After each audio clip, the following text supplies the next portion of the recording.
Good afternoon, everybody. This is Harmeet from Sikkim Picks. Thank you for tuning in. I hope everybody had a great weekend, and we're going to be, as usually, doing our weekly review of SPY QQQ and IWM.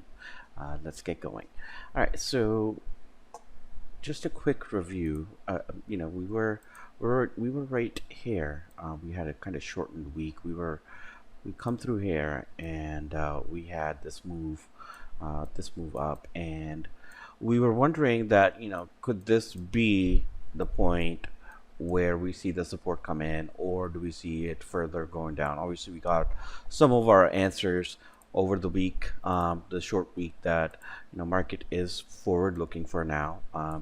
It gapping up over 400 is a pretty big deal. Okay, so that tells you that it gapped up over the resistance point, and as if you have been watching my videos, that's one of the things that I always point out, that the how good of a support and resistance is dictated by if there is a gap up or a gap down there within that support zone.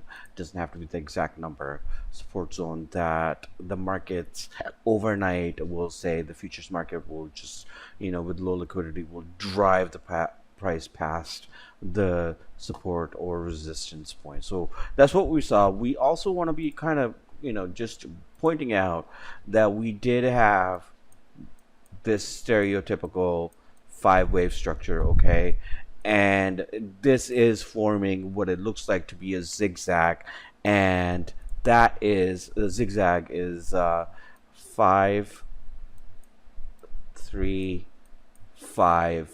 Okay, that is a stereotypical zigzag where you have a 5-way move down, 3-way corrective move, and a 5-way move down, and you see a zigzag forming. Okay, now it does not mean that the excuse me, the last 5-wave move has to go past this last point right here. Okay, this can move all the way up to this and then make another 5-wave move down and find support here.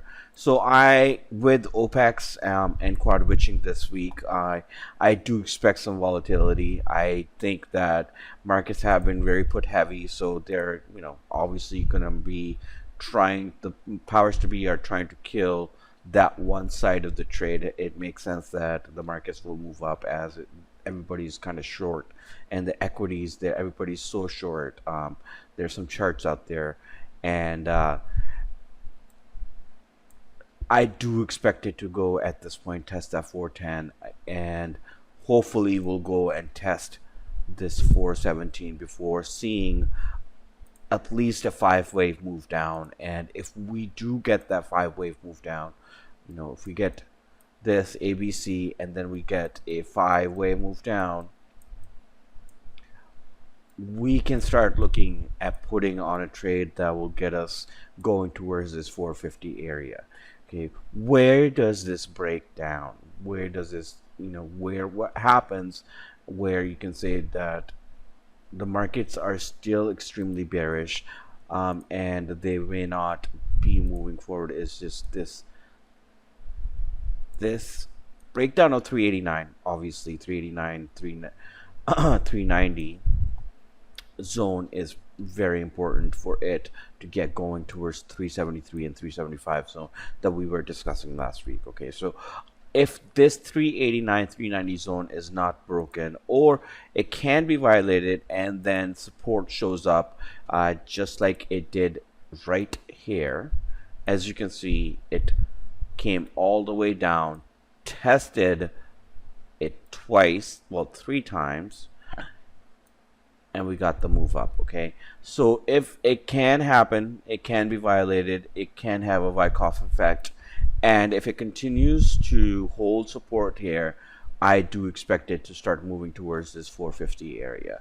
So that being said, we are looking for this 3-wave corrective move and then a 5-wave corrective move that comes back and retests this zone, and the markets tells us no, we're going to be going, we're going to be moving up or down from there. Just looking at the other chart that we've been also following, the larger on larger time frame, we are still forming this bear flag. Okay, we are still forming this bear flag. There is still a zigzag in play. Okay, this is wave one, wave two, wave three, four, five. We don't know how this is going to develop, if it's going to be an ending diagonal or not. Um, in Just to be aware, your first hint if of understanding, well, specifically for Elliott waves, is to how this this pattern will resolve. Okay, if it does break out, okay, break out up towards, after from this trend line, it breaks up over, you know that the bull market is starting. If it continues to zigzag around and breaks down, you know that we're in a bear market. So this is pretty much you're kind of still in that limbo state when you look at the larger time frame, but there are things happening. This is a bottoming process. Okay, the only way we know that it is not a bottoming process and there is something else more bearish in the market is it starts breaking through this 360 area. Okay, all right, so let's get to the next chart. QQQ. Same difference.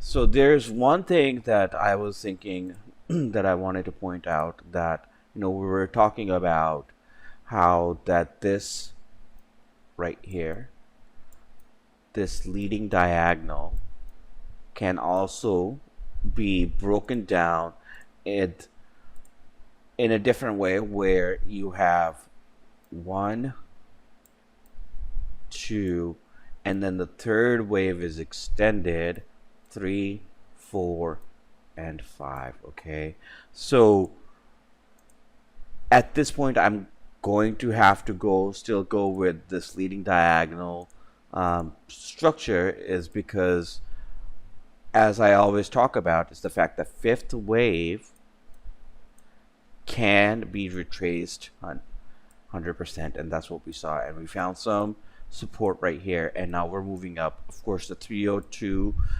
300 zone is your major pivot because we do see a a gap up over it. Okay, we do see it as a support, we do see it as a resistance, we do see a major move up, okay, and come back and testing it and then moving up. So we want to be, again, mindful that these markets are moving in tandem, they are behaving the same way, and knowing that there is OPEX next week, we want to be well aware that these values 314 and 313 can be hit just because of the volatility, and expect to see a 5-wave move down. Again, we do have this 5-wave structure. Okay, we do have that. Either whichever way you want to cut the pie here, there's also 1, 2, 3, 4, 5. Okay, so whichever way you want to have this 5-wave structure put out, you can do that. I think they're within the rules. They're both fine. They're both motive waves. They're not anything more. They're not a leading diagonal that would lead us down. They are just motive wave. Expect a 535 again, zigzag to form. Okay, and then look for your move up.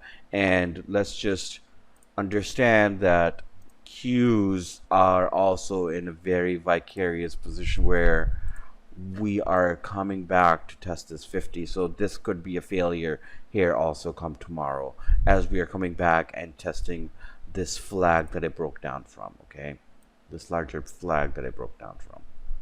Oops, this whole area. Okay, so just know that if can have this scoop pattern here, let's just point out the scoop pattern, that it can have this scoop pattern.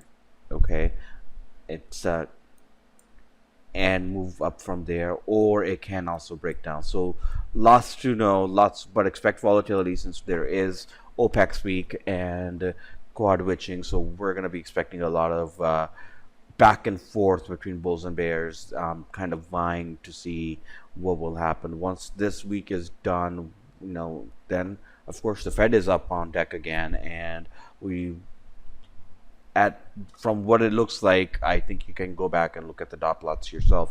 What it looks like that they will be raising the rates again. Don't know how much the raise would be, 50 basis point or 75 basis point. I think we will, as we get closer and get some more economic data points in the inflation data and so forth, that we will know exactly what they may be thinking about doing. So but the powers to be will tell us, the markets. So your job as a retail trader is to not worry so much about fundamental, but just look at the way what the markets are telling you and go from there, and just don't try to overread or underread what the situation could be.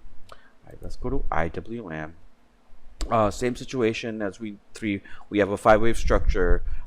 We can expect a 3-wave corrective wave and a 5-wave move down.